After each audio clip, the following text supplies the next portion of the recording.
our shorthand lesson 1. Shorthand lesson 1. So as I told you before, shorthand involves only 4 basic elements: circles, dots, lines, and curves. And we also start with the alphabet. The basic consideration here is shorthand is written according to sounds. So if the longhand alphabet starts with a letter A, shorthand may also start with a letter A. But in longhand, letter A can be written in many ways. So that is A, that is A, that is A, Moartic A. But in shorthand, letter A is represented only by a big circle. Big circle. So, if this is the writing line, you are going to write shorthand this way. Take note that the base of the outline should be touching the writing line. So, the direction of writing is counterclockwise. So, that is your letter A. Another sound is the sound of letter E, which also can be written in different ways in longhand. But in shorthand, this is represented only by a small circle. So again, it's a circle. So if this is the writing line of your paper, your letter E is a small circle. And take note, the base is also touching the writing line, and the direction of writing is also counterclockwise.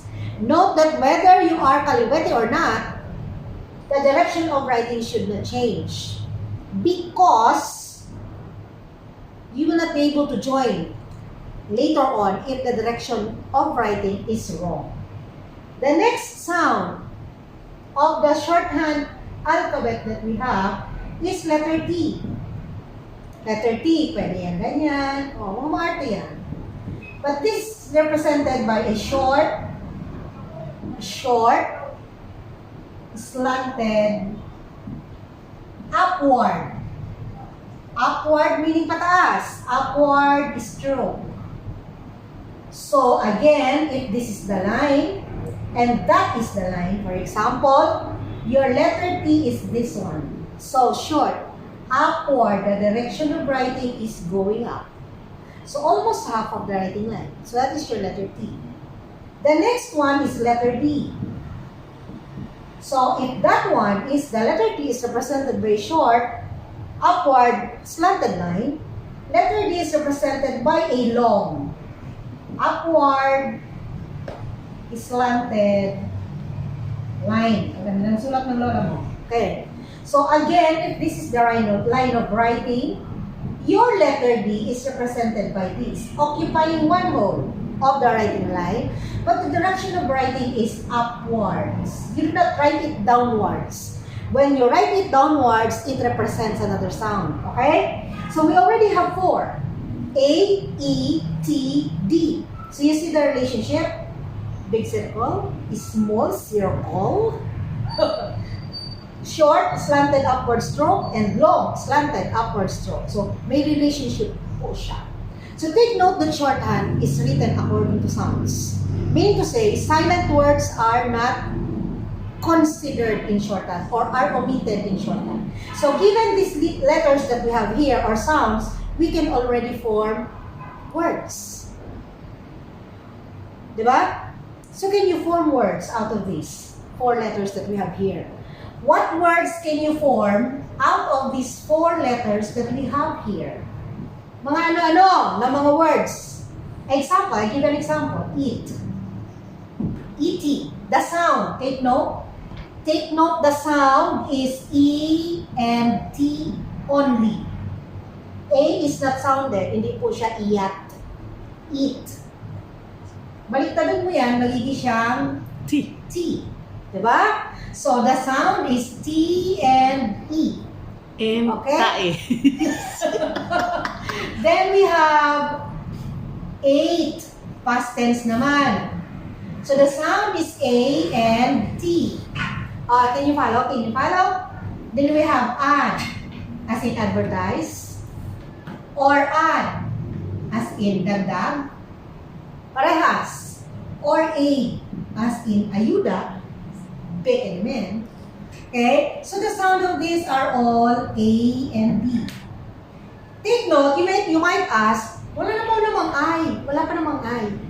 Pero bakit A? Bakit kasama siya? Hindi naman siya I baga is mukha ang uloy mo. I. So this is A. Up. A. Long up. Short up. Long A. Yun yun. So para sa shorthand, parehas lang po yun. So AD. Sige. Another one. We have date. Date. So, ang sound niya is D, A, and T. So, assuming these are, but you can still form a lot. So, if you can see, so these are the words, these are the sounds. So, take note that shorthand is written according to sounds. So, later on, you're going to write this in shorthand, but for now, we limit only with the sounds and the words first. The next outline that I'm going to teach you, representing the alphabet, is letter N. N is represented by a short line. So if this is the line of writing in your notebook, your letter N now is represented by this one. The direction of writing is going there. Papunta doon. So that's it. The arrow represents the direction of writing. Very important po ang direction of writing in learning to write shorthand. The next one is letter M. So letter M is represented by a longer line, straight line. So again, if this is your line of your notebook, your letter M now will be represented by this one.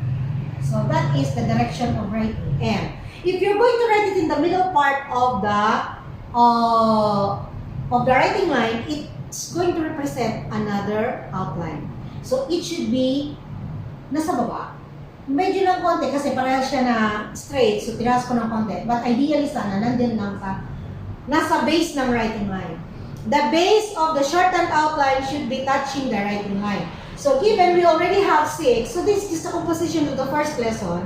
A, E, T, D, N, M, and M. So these are the 6 letters in lesson 1. So here we form words comprising only of A, E, T, and D. But here we're going to form again words incorporating now letter N and letter M.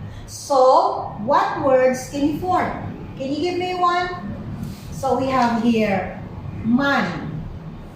Man is sounded as M-A-N. Then we have main. What is the sound of main? It's still M, A, and N. So, A here becomes long. This A here is short. So, man and main. Take note that shorthand is always based on the English language. So then we can have man. Diba? Then we can have maid. Then also maid. All this is represented and sounded M-A-D. Yan po ang sound niya. So if you're going to write this in shorthand, parehas, it will be represented by the same outlines. That's why it's based on the English language, because you have to choose the right word in the sentences if you're going to incorporate this only in paragraphs and letters. Okay?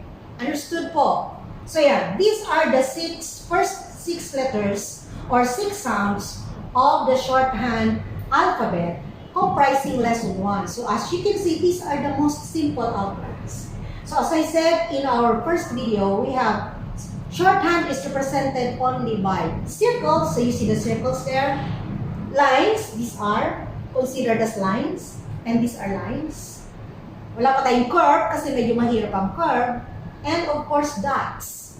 4 lang po ang elements ng shorthand. You've already developed the skill. The thing that matter here po are the sizes. You have to follow the proper size of writing the outline. So when it says it should be represented by a big circle, then you write it big.